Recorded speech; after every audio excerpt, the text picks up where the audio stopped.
Hello, and welcome to Salem Witch-Hunt Daily. I'm Josh Hutchinson. This is Sarah Jack. Happy St. Patrick's Day to all our listeners all over the world.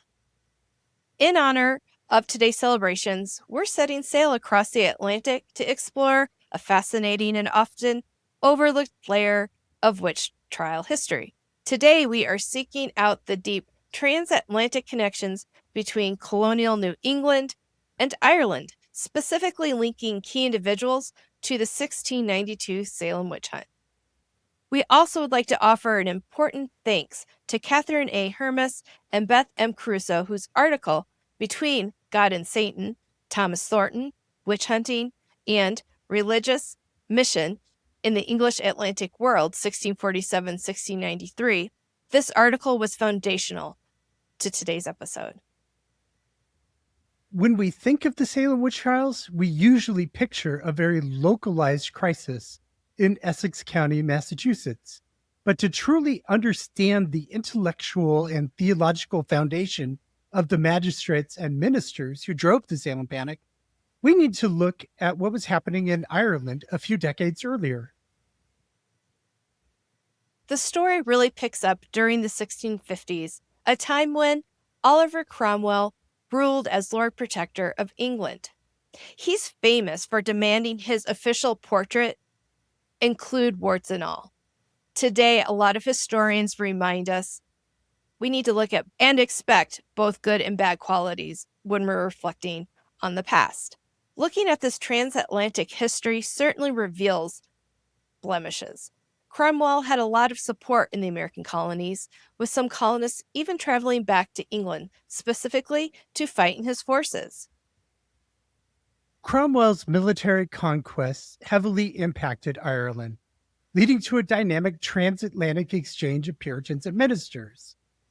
Many of the reformers who had previously gone to New England because they wanted to get away from persecution in England, they saw this new English Commonwealth under Cromwell as an opportunity.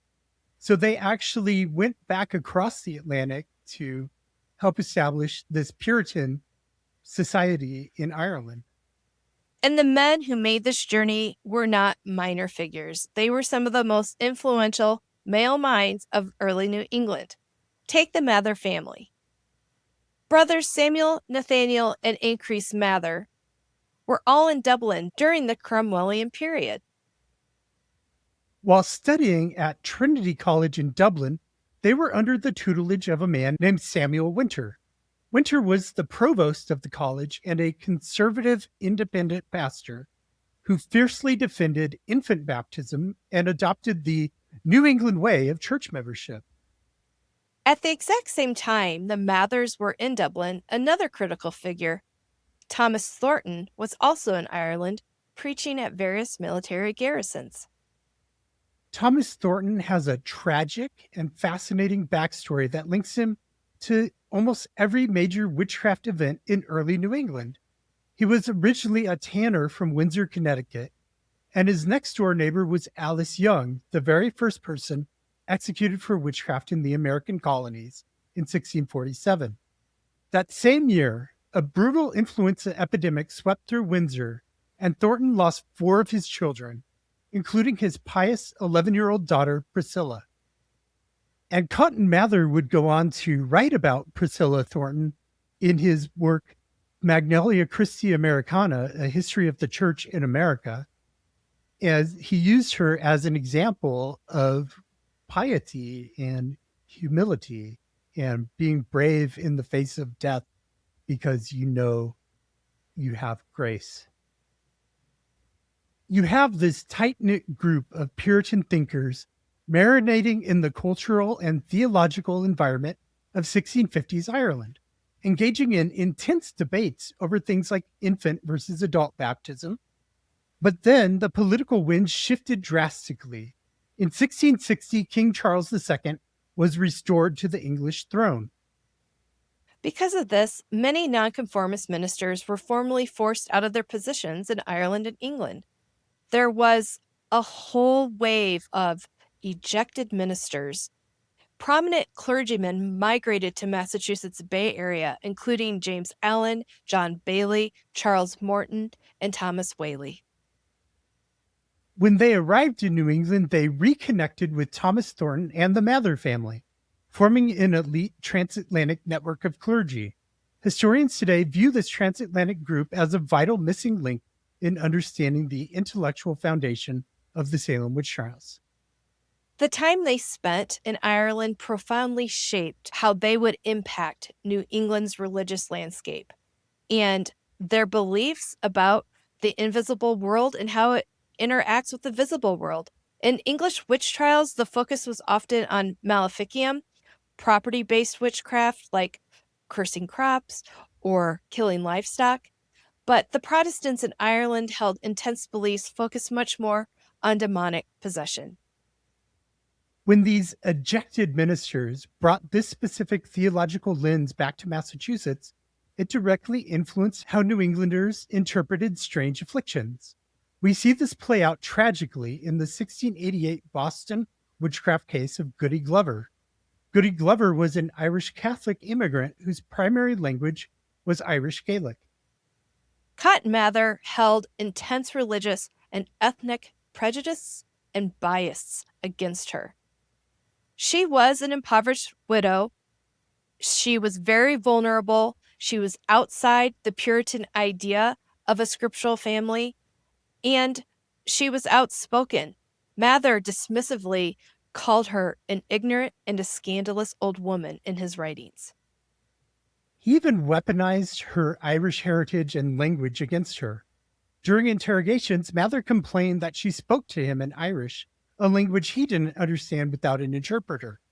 When she spoke to him about her Catholic saints in Gaelic, Mather changed those words. He claimed that the Irish word also meant spirits, and that she was really talking about demonic familiars, evil spirits.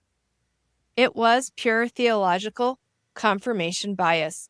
Her confusion in court, which was likely due to the extreme language barrier, sheer terror, was interpreted by Mather not as a lack of comprehension, but as deliberate blasphemy. He used her to validate his own theological worldview, deliberately contrasting her lowly status with the supposedly pristine piety of the afflicted Goodwin children, her alleged victims, to awaken the religious fervor of his followers against her guilt. This network of Irish-connected ministers mutually reinforced each other's beliefs about Satan actively plotting against the godly. When the terrifying fits and accusations began in Salem Village in early 1690, the same group provided the theological backing that validated the panic.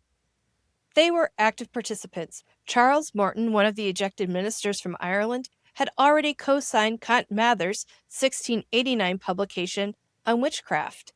And as the Salem Panic gained momentum in March of 1692, Morton, along with fellow ejected ministers James Allen, John Bailey, and Mathers, endorsed Reverend Deodat Lawson's inflammatory sermon in Salem Village.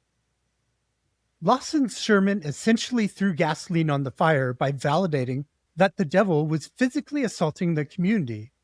Having the endorsement of this elite, educated group of transatlantic ministers gave the Salem magistrates all the theological permission they needed to aggressively pursue the witch. Thomas Thornton also moved to Boston in 1692 and joined Cotton Mather's congregation right in the middle of the Salem crisis. In the following year, Thornton stood at the bedside of a young woman named Margaret Rule, who claimed to be assaulted by 8 cruel specters. Thornton endorsed Cotton's version of the events, claiming he had even seen the girl levitate above her bed. Thornton's lifetime of experience with witchcraft, and remember, he was the neighbor of the first woman hanged for witchcraft in the colonies. This experience made him incredibly valuable to the Mathers. In his 1693 book, Defending the Salem Witch Trials, Wonders of the Invisible World, Cotton Mather directly cited the advice of credible Christians yet alive, who remembered witchcraft plots from 40 years prior. a possible reference to Thornton's memories of Alice Young in 1647. It's fascinating that this Irish connection also brought a level of skepticism to the witch trials. During Thornton's time in Ireland, there were actually only 2 recorded witchcraft cases, and the local culture generally did not accept the concept of specters. Because of that background, there is evidence that some of the ministers ejected from Ireland actually began to question the court's acceptance of spectral evidence during the Salem trials, which we know in the end Increase himself did. The legacy of these men is incredibly complex, but there is no denying that the transatlantic pipeline between Ireland and New England was a crucial intellectual foundation for 1692. The ties between the two regions were humanitarian too. During the devastating King Philip's War in the 1670s, Christians in Ireland actually raised funds and provisions to assist the suffering New England colonists. Nathaniel Mather organized this effort in Dublin, and the financial aid was distributed to Plymouth Colony. It really highlights how intimately connected these two seemingly distant worlds were in the 17th century. To understand Salem, you really have to look at the wider Atlantic world, and that includes these deep foundational ties to Ireland. And if Goody Glover is still on your mind, she still has not had her name cleared by Massachusetts General Court, and the Massachusetts Witch-Hunt Justice Project is currently working on her exoneration. If you would like to support having her name cleared, sign her petition at change.org/witchtrials. Have a great St. Patrick's Day and a beautiful tomorrow.